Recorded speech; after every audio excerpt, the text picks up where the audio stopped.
Welcome friends. तो भाई market में जो उम्मीद की जा रही थी, जैसा हमने कल के वीडियो में कहा था, वैसा ही कुछ होता हुआ नजर आया कि अभी सब कुछ गंगो नहीं हुआ है।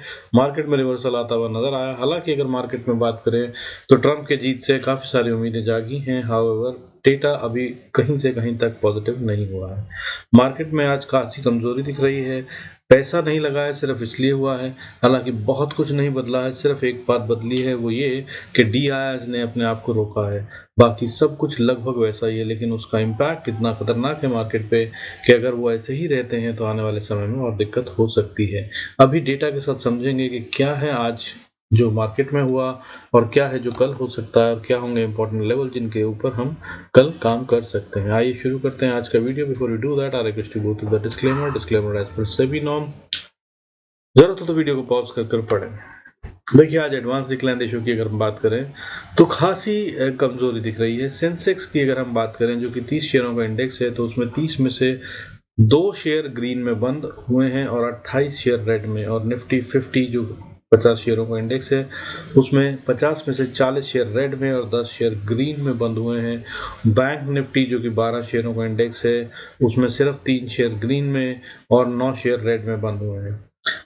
तो इस तरह से खासी कमजोरी नजर आ रही है सब जगह पर। हालांकि अगर ओवरऑल पिक्चर भी देखें, जो कि सेंसेक्स के 2500 शेयरों की हम बात करें जिनको वैल्यूएट किया जाता है, तो उसमें 1569 शेयर्स आज रेड में बंद हुए हैं। कल ये गिनती 492 थी, 492। ये रेड शेयरों की गिनती 492 से बढ़कर 1569 हो गई है। और ग्रीन शेयरों की गिनती कल जो कि 2012 थी, आज ये कम होकर 928 हो गई है। सो कह सकते हैं ज़्यादा इम्पैक्ट यहाँ पर उतना नहीं दिख रहा है। हालांकि एडवांस डिक्लाइन रेशियो नेगेटिव है, बट जो कंपैरेटिव अगर देखा जाए तो 50% से थोड़ा सा ज़्यादा फर्क कल के मुकाबले आता नजर आया ग्रीन शेयरों में, और 3 गुना हो गए लगभग रेड शेयर। अब अगर बात करें कि ये हुआ क्यों, तो हुआ इसलिए भाई क्योंकि एफआईआईज ने तो आज उतना ही बेचा जितना लगभग बेच रहे थे। कल इन्होंने 4,445 करोड़ का माल बेचा था, आज इन्होंने 4,888 करोड़ का माल बेचा है, 4,888.77 करोड़ का। इसके अगेंस्ट में कल येस्टरडे दैट इज वेडनेसडे को DIs ने बाइंग करी थी 4,889 करोड़ की, और आज इन्होंने बाइंग कम कर दी है 1,786 करोड़। सो इसकी वजह से मार्केट में जो डिप दिख रहा है वो दिख रहा है। हालांकि बहुत कुछ बदला नहीं है, मार्केट अभी भी पूरे सेंटीमेंट में अगर बात करें तो वैसी ही है जैसी दिखाई दे रही थी 4 दिन पहले। लेकिन FIIs के अगेंस्ट में DIs जो बाइंग कर रहे थे, उससे मार्केट में फिर भी थोड़ा दम दिख रहा था। अगर ये वापस आ जाती है कल, जिसके की काफी चांस हैं, तो ये फिर से वापस मार्केट स्टेबलाइज हो जाएगी। हालांकि मैंने जैसा कि पहले कई वीडियोस में बताया, अभी मार्केट किसी बहुत बड़े अपमूव के मूड में तो नहीं है। जैसा कि वीकली बेसिस पे देखें तो अभी भी माल पब्लिक को ही चिपका हुआ है। 16,233 करोड़ का माल FIIs ने इस हफ्ते लास्ट 4 डेज में मंडे से लेकर थर्सडे तक में बेचा है, और 16,233 करोड़ की सेलिंग के अगेंस्ट में DIs ने 12,643 करोड़ का माल खरीदा है। यानी कि मोटा मोटा देखें तो करीब करीब 3,500 करोड़ का माल पब्लिक को चिपका दिया गया है। तो अब अगर बात करें इस तरह से, तो पब्लिक को जब माल चिपकाया जा रहा हो तब मार्केट बढ़ने के मूड में नहीं होती, और मार्केट जब लगातार पब्लिक से माल खींच रही होती है तब असल में असली बड़े मूव आते हैं। और वैसे भी हम काफ़ी बुल रन कर चुके हैं, मार्केट को भी कंसोलिडेशन और साइडवेज होने की ज़रूरत है। हालांकि यहाँ पे कमज़ोरी के साइन दिख रहे हैं, वो थोड़ा सा चिंता का विषय है। साथ में आज जो है वॉलेटिलिटी इंडेक्स, जो कि कल अच्छा खासा कम हुआ था, 16 से गिरकर 14.87 पे आ गया था। कल 7.77 पॉइंट्स का परसेंटेज में डिप था इन विक्स, वो आज थोड़ा सा बढ़ता हुआ नजर आया। डिप तो बंद हो गया और 0.49%, यानी कि लगभग आधा % बढ़ता हुआ नजर आया। हालांकि अभी भी 15 के नीचे है, 14.94 पे क्लोज हुआ है, पर यह दर्शाता है कि अच्छी खासी वॉलेटिलिटी बनी रहेगी।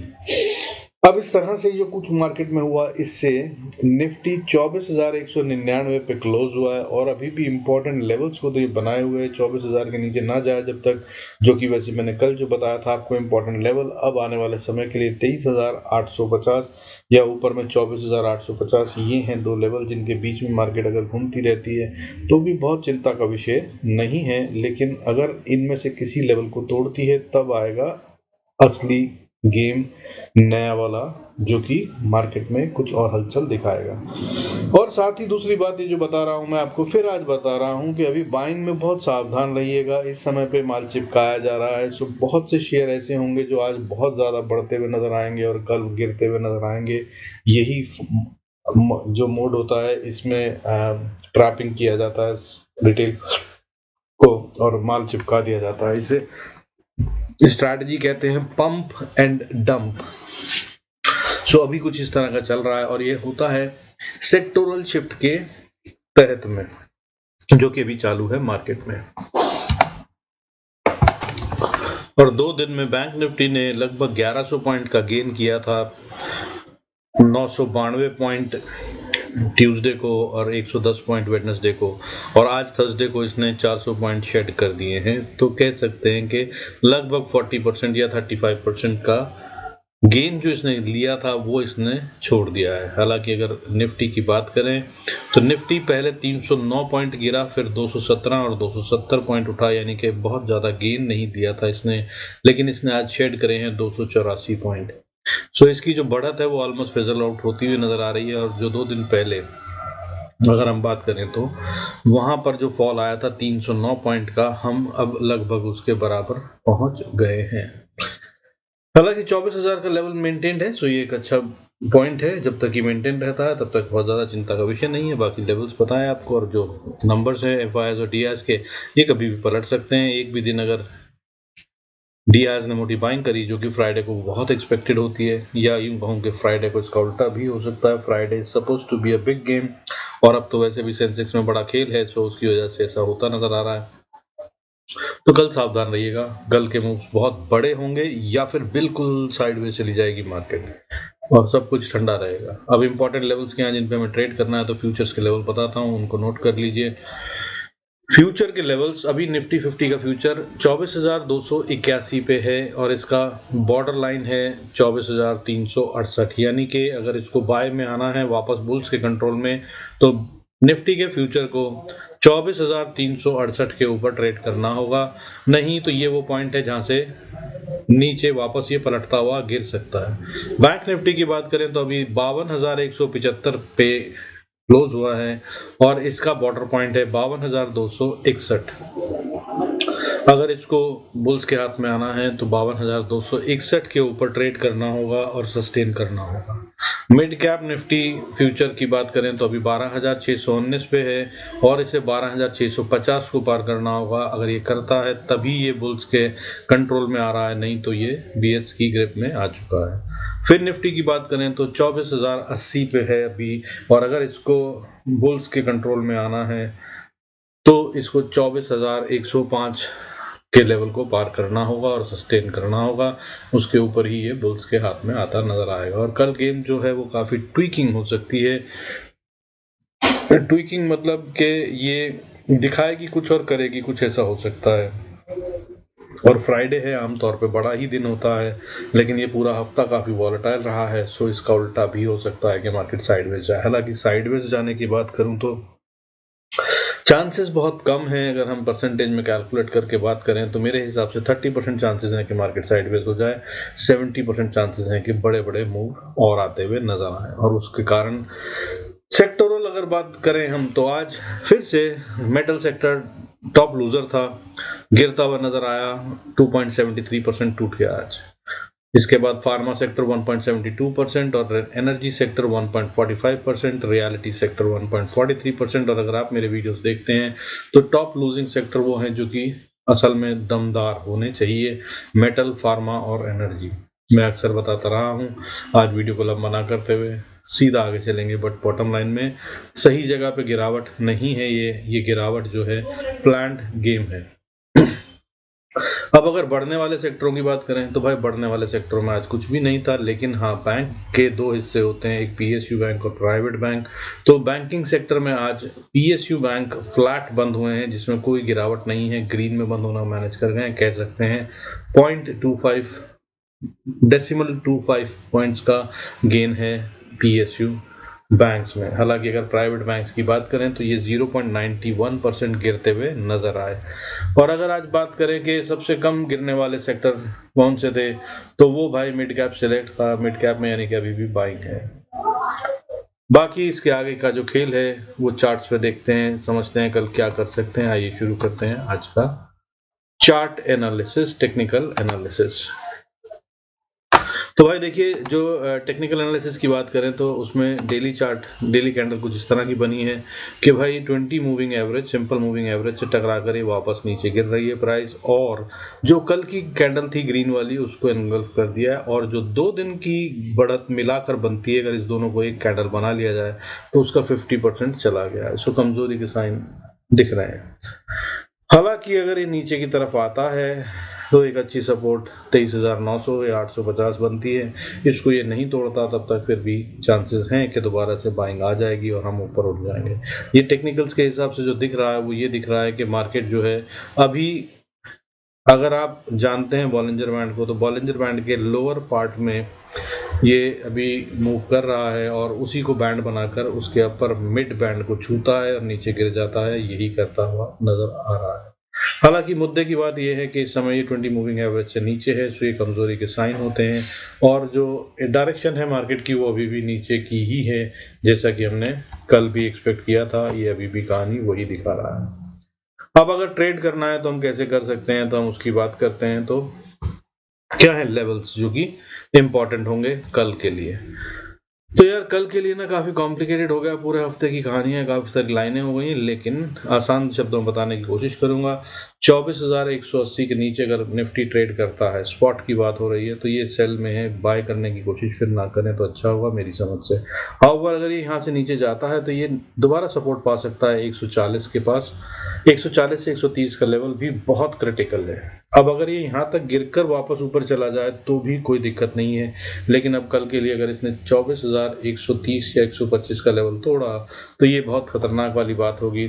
तब ये एक बड़ा फॉल दिखाता नजर आएगा, क्योंकि इसका मतलब ये होगा कि जिन लोगों ने पैसे लगाए थे, यानी कि the bulls which put in the money, और मार्केट को गिरते हुए से बचाकर उतना ऊपर लेके आए थे, वो चैलेंज हो गए हैं, उनको चैलेंज कर दिया गया है।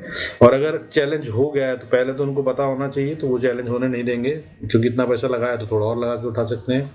लेकिन अगर ये चैलेंज हो गए तो इसका मतलब खतरनाक बीएस भारी हो रहे हैं, और अगर वहां से फॉल आता है तब ये सीधा फॉल जो है नीचे 23,870 यहाँ तक ला सकता है। तो 850 870 का लेवल आ जाएगा, जो कि खतरनाक है।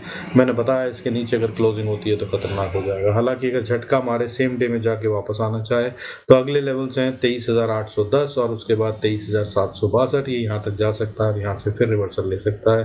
क्लोजिंग से पहले अगर 850 के ऊपर आ जाता है तब भी फिर ठीक ठाक बात होगी, लेकिन अगर इसके नीचे क्लोजिंग दी तो ये बहुत अच्छा साइन नहीं होगा।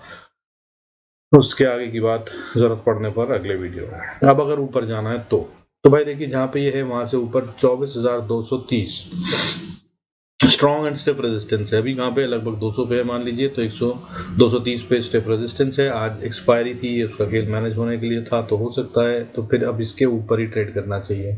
230 को पार करता है तो फिर ये 270 पे फिर से रेजिस्टेंस पाता है। 270 को पार कर लिया तो फिर 24,345 पे अगली रेजिस्टेंस है। और यहाँ तक के जो रेजिस्टेंस हैं ये थोड़े वीक हैं या कमजोर हैं। अगर बुल्स ने जरा भी कोशिश करी तो ये लेवल्स पार हो जाएंगे, लेकिन 345 के बाद फिर हम उस जोन में शुरू हो गए जहां से कहीं से भी मार्केट पलट सकती है। 360 को पार कर इसके लिए खड़े होना मुश्किल होगा निफ्टी के लिए, और अगर कर लेता है तब फिर एक अच्छा मूव आता है। और अगर ये ऊपर जाता है तब फिर अगली रेजिस्टेंस जो है, जो कि बहुत स्टिफ रेजिस्टेंस है, वो है 24,455 से 24,500 का लेवल मान लीजिए। इसको पार करना निफ्टी के लिए थोड़ा मुश्किल है अभी भी। और फिर भाई ये 2-3 दिन से मैंने नोट लिखा हुआ है, एक भाई ने फिर फोन करके पूछा था तो बता दूं आपको। हाँ भाई, 23,900 ये करंट नोट है मेरा। ये मैं अपने कुछ ऐसे नोट्स लिखता हूँ जो मुझे मार्केट की बड़ी वाली डायरेक्शन के बारे में बताते हैं। तो अब जो है 23,900 टेस्ट हो चुका है कई बार, और अब अगर ये टूटा तो मेरी समझ से तब मार्केट 22,150 तक जाती हुई नजर आ सकती है। तब 23,900 फिर एक स्ट्रॉन्ग रेजिस्टेंस बन जाएगा। आई होप आप ये रूल जानते हैं, नहीं जानते हैं तो सीख लीजिए। A support once broken becomes a resistance and a resistance once crossed becomes a support। यानी कि कोई चीज जो पहले रेजिस्टेंस है, यानी कि जैसे ये पीली लाइन है रेजिस्टेंस है, अगर मार्केट इसको पार करके ऊपर क्लोजिंग दे देती है तो फिर ये सपोर्ट बन जाएगी। इसको रेजिस्टेंस नहीं फिर सपोर्ट माना जाएगा, और फिर ये इसके नीचे नहीं जानी चाहिए। ये एक बेसिक फंडा ऑफ टेक्निकल एनालिसिस होता है। अब चलते हैं भाई बैंक निफ्टी की क्विकली बता देते हैं। बैंक निफ्टी के लेवल्स मांगे थे शान मखानी जी आपने, मैं आपको जरूर दे दूंगा, नोट कर लीजिए। चार्ट आपके सामने होता है, आप टीवी पे देखते हैं, आपने बताया, तो आप ये वैसे भी मार्क कर सकते हैं, बट आपने कहा है तो मैं आपको बताने की कोशिश करूंगा। देखिए बैंक निफ्टी जो है अभी वो 51,916 पे है, और अगर ये नीचे की तरफ आता है तो पहले 51,750 और फिर उसके बाद 51,690, ये बहुत इंपॉर्टेंट सपोर्ट्स हैं, इनको इसे नहीं तोड़ना चाहिए। और अगर इसने इनको तोड़ दिया तो फिर ये इसका मतलब बड़ा वाला नीचे जा रहा है। तब मेरी समझ से आइडली ये सीधा 51,300 तक जाने की कोशिश करेगा। हालांकि बीच में एक अच्छी सपोर्ट 51,600, फिर 51,426 और फिर 51,350 और 51,266 होंगी। ये होंगे इसके पाथवेज जिन तक ये चलने की कोशिश करेगा अगर लेवल्स टूटते हैं तो। और अगर कहीं ये इससे भी नीचे जाए, जो कि बैंक निफ्टी का खेल है, तो बहुत खतरनाक होता है। हालांकि मुझे इसकी उम्मीद कम है, 51,200 के नीचे नहीं जाना चाहिए इसको। तो अगर ये गया, लेकिन अगर, तो फिर ये 51,000 को टेस्ट करता नजर आएगा, और 50,990 तक भी जाकर अगर बाउंस कर जाए तो बहुत अच्छा, नहीं तो फिर एक बड़ी कमजोरी और फिर बड़ी गिरावट जो कि इसको 50,200 के लिए ओपन कर देगी। हालांकि ऐसा होता हुआ मुझे अभी नहीं लग रहा है, बट कल डेटा चेंज हो सकता है, तो नजर रखिएगा। हो सकता है कि कल आपको इसमें कुछ बड़ा मूव आता दिखाई दे। ठीक है, तो मगर मेरी समझ से सबसे पहला मूव जो है वो 51,830-40 के आसपास रुक जाना चाहिए। इसके नीचे जाने पर सेल के ट्रेड लेना ही समझदारी होगी। लेकिन अगर ऊपर जाता है तो पहली रेजिस्टेंस 51,960, फिर 52,040 और फिर 52,100 और उसके बाद फिर 52,150। ये तीनों लेवल जो हैं इस समय बड़े ही मतलब स्ट्रॉन्ग सी तो नहीं बोलूंगा, लेकिन क्योंकि ये बार बार आसपास हैं, काफी सारे लोगों का पैसा लगा हुआ, तो इनको ब्रीच करना थोड़ा मुश्किल होगा। एक को पार कर लिया, दूसरी को, तीसरी को, कहीं ना कहीं अटक सकता है। लेकिन अगर इन तीनों लेवल्स को पार कर लिया, हो सकता है सुपर कैंडल से करे, एक लंबी सी कैंडल जैसी ये नीचे की तरफ आई है, ऐसी यहाँ पे बड़ी सी कैंडल बने और इसको पार कर ले, तब ये बहुत स्ट्रांग हो जाएगा। तब 186 या 190 को सपोर्ट बनाकर आप ट्रेड ले सकते हैं। तब ये ऊपर में 52,320 और फिर उसके बाद 52,460 से 500 का लेवल, और उसके बाद फिर 52,590, और अगर इसको भी पार कर गया तो 52,800 से 900 के लेवल तक जाने का दम ये रख सकता है, और ये बहुत हद तक पॉसिबल है कल ही अगर हो तो। और बैंक निफ्टी ही है जो वापस दम पकड़ता नजर आएगा सबसे पहले, अभी डेटा के हिसाब से ऐसा ही लग रहा है।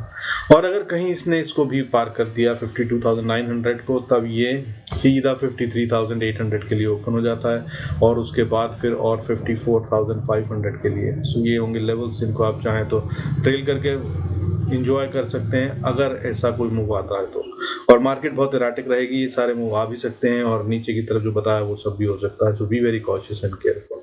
With this I conclude this video भाई, thank you so much for staying connected. बाकी mid cap Nifty, fin Nifty और उन सब के फ्यूचर्स के लेवल सब मैंने बता दिए हैं शुरू में, सो उनको यूज करने की कोशिश कीजिएगा। With this I thank you all for staying connected. God bless us all. See you in next video.